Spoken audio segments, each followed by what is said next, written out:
Kereta kancil ni orang kata kancil minyak jimat.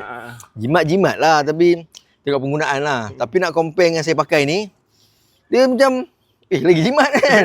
Dia tukang tu wah. Wah saya tegur. Dia selalu isi dalam RM20 seminggu.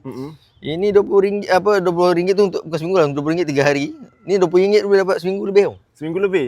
Biasa 3 hari, yang ni 3 hari lah, ni seminggu lah, seminggu lebih sebab dia balik kerja. 3 hari kan. tu balik kerja lah. Untuk kerja saja. Memang kereta ni untuk kerja saja. Saya pun lah beli ni untuk untuk dia kan, untuk nak pakai kereta sedap. Kadang-kadang saya pakai.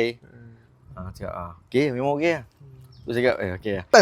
Saya je pakai orang kata lipan bara apa yang stabilizer lain tu kan. Ada. Tak ada lah, tak ada kesan lah. Yang apa silver tu kan.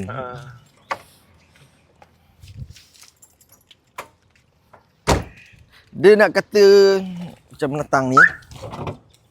Kan saya tak pakai, saya pakai. Orang kata nak powerkan balik kan. Tapi tak rasa lah, tak macam ni lah. Tak macam yang saya pakai Voltec ni. Dia ada dua, satu yang biasa, satu yang max.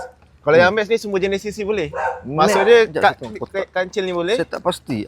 Kalau dekat sini apa beza dia? Dia ada ni. Kat kotak ni abang nampak beza. Tu? Dia ada stiker dia, cuba tengok. Sebab saya beli tu, biasalah kot. Yang biasalah. Sebab dia kata ikut CC kan? Kalau biasa ni dia 1.9 cc ke bawah. Tapi yang max ni boleh juga pakai? Boleh juga. Apa beza yang max dengan dia punya cas dia lain? Lagi kuat? Lagi kuat sikit. Dia sebab ada walaupun voltage kereta ni rendah? Dia ada sebab macam ni. Sampai 25 voltage. Untuk lori sekali. Untuk lori ni boleh, sesuai untuk lori lah. Sebab ada customer kita dulu pernah guna lori yang ni. Tapi dia bila cucuk, dia punya radio dia tu short, fuse.